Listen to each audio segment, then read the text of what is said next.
absurd. Why is that absurd? Because you've got a job to do. You create an environment that then allows the people that are hungry for growth. It's like saying you can have it all and you really can't. When people are well taken care of, your business will thrive. Never seen an argument counter quite as quickly. Do you want to watch two entrepreneurs get forced into a debate before I make them swap their stance without any warning? Of course you do.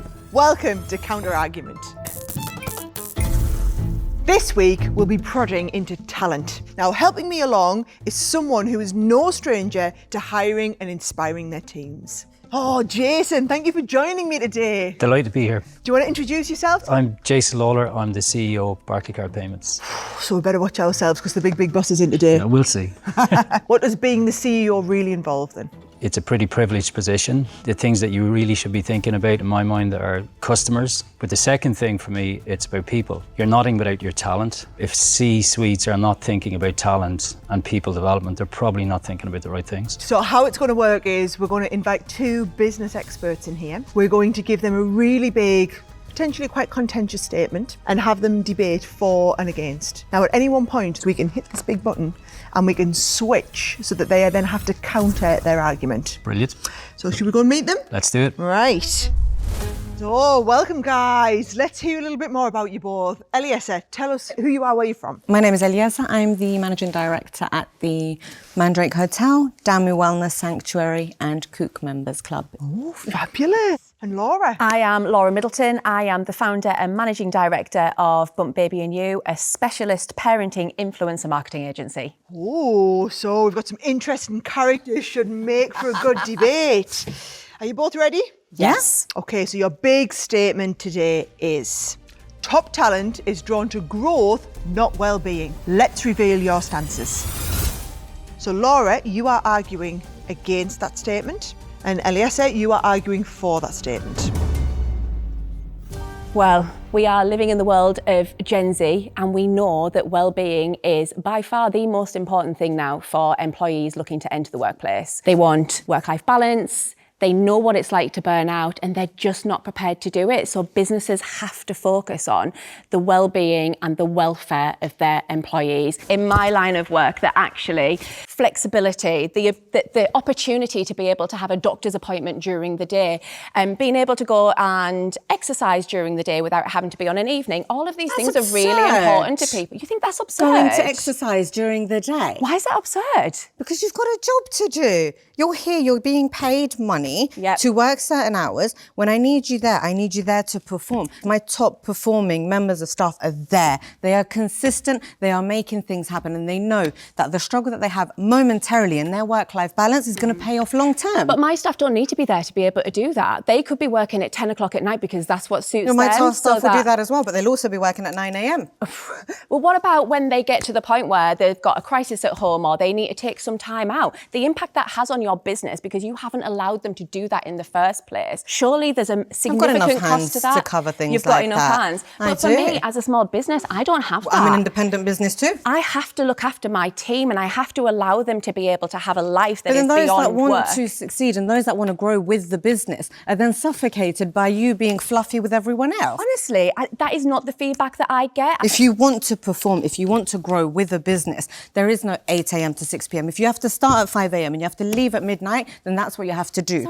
This is growth. To draw in the top talent, you have to give them something to work towards. But to feel like, as a top talent, you are part of something that is growing inherently from the ground up, then once we grow, once we get to where we need to as a business, we can stabilise that culture. But the growth doesn't happen without the people in the first place. And we know people tell us that they want this work-life balance. They don't want to think that they have to turn up at 5 a.m. and they don't get to finish till 10 p.m. But I'm not expecting everyone to do that. You create an environment that then allows the people that are hungry for growth to be able to go down the route that they want to go to. That's like saying you can have it all and you really can't, let's be honest. Well, there's a really good balance to be had.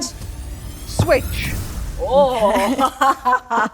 Okay, from experience, I tried really hard as a small business owner to create the best environment I could possibly. I gave and gave and gave, and everybody just continued to take. And the expectations from my team were up here.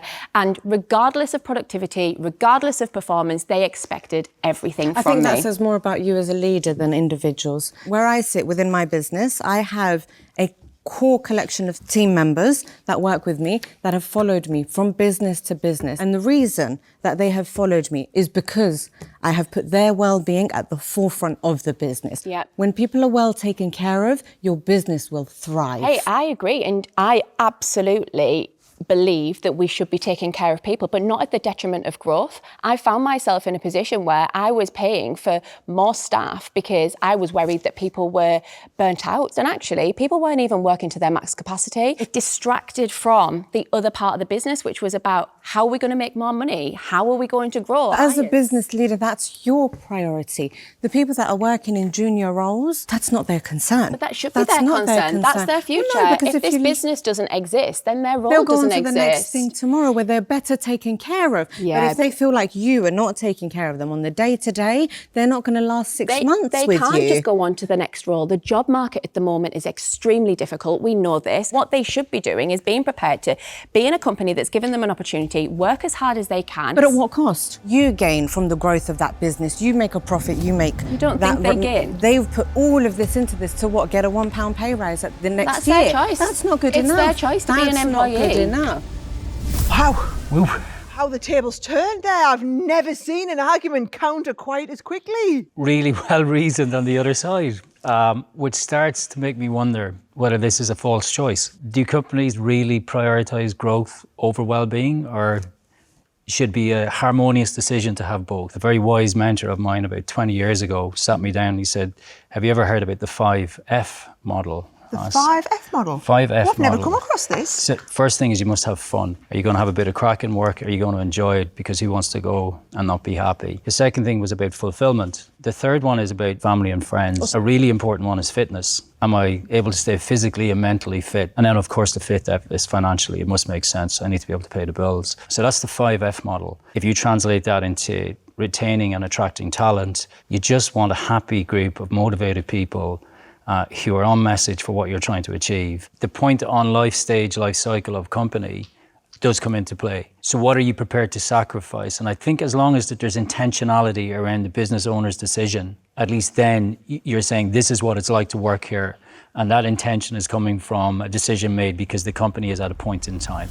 What about the older people that are in organisations who actually now are at a different stage of life and they're going, I really want to make a difference. You don't want to lose those people. You know, you need to give them something that they can really get themselves stuck into and that they believe then that they've achieved. When you start putting your whole team at the forefront of your business, one, your business will thrive. When I, as a leader, need something from them, all of those individuals show up again and again and again. And I personally took a core group of my team on holiday. And since we've come back, those people show up day in and day out. So I also took my team on holiday. It was a reward for how well the business had done. Unfortunately, the expectation was there that we would be doing the same thing again next year, and the business was in a completely different position. They had no responsibility, no accountability for the fact that the business was not in the place that it needed to be in.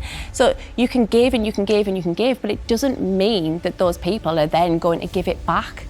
They are just as passionate the other way as they are the first way. Do you know what I think we need to do? Let's do it. Switch them back. I'll let you do the honours.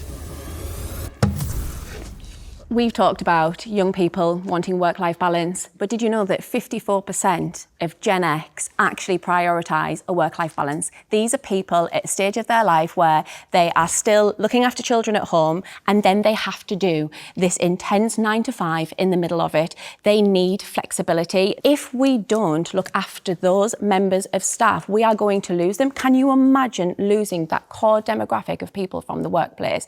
My business would be screwed and so would yours. Yeah, there's enough people that need jobs in today's society that are willing to do those 9 to 5, that will do even more if they're part of something that's growing. I'm a mum of 3. I'm a business owner. I employ lots of other women that have children, and I feel extremely privileged to be able to create an environment that allows them to work flexibly around their children. I'm giving them opportunities that they would never have had before, and I believe that as business owners, as business leaders, we absolutely should be creating those opportunities. So within the industry that I work in, those top talent individuals come for two reasons to work with the brand. One, because there is growth, because there is opportunity for them to develop within the business and be part of that growth within the business. And secondly, they know that the business leader at the head of that is also driven by growth. Since I first set up my business, I've always attracted talent based on what I'm able to offer alongside a salary. Before flexible working was really a thing, my team would come to work in the office in my home from 9:30 till 2:30. And then they would work flexibly around that. And this was a way for them to be able to experience something completely different. I offered them a life as well as a career.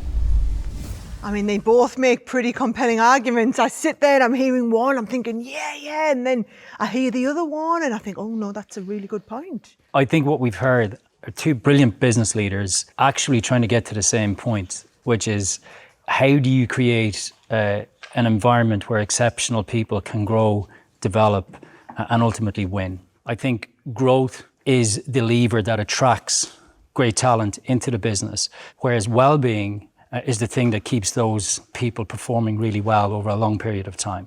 I think that sounds like a great all-round finishing statement. Should we go and have a bit of a debrief with them? Let's do it. Come on then. Well, that got heated.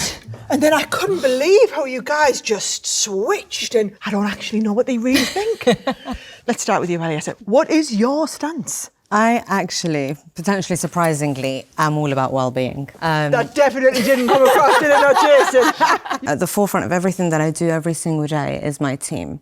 But the only way that you can drive a business forward is by having people that truly believe in what you're doing. Like I often say, my 9 to 5 is me being a therapist, and then from 5 p.m. onwards, I actually do my job. But then those people show up. Do you think that's the payoff that people talk about between IQ and EQ? There's so much resonance in what you said. I worked in a business where we used to talk a lot about IQ and the importance of EQ. But the leader at the time said to me, there's a third one called DQ. DQ? Decency.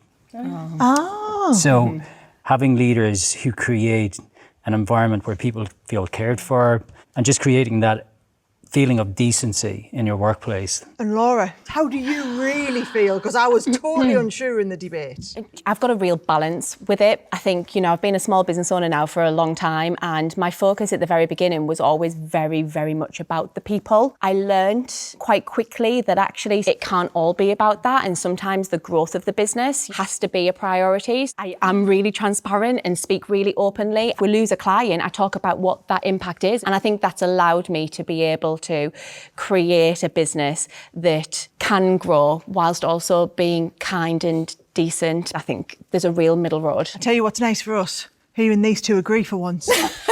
Because I tell you, it was getting a little bit warm around the collar for us. It was a strong debate.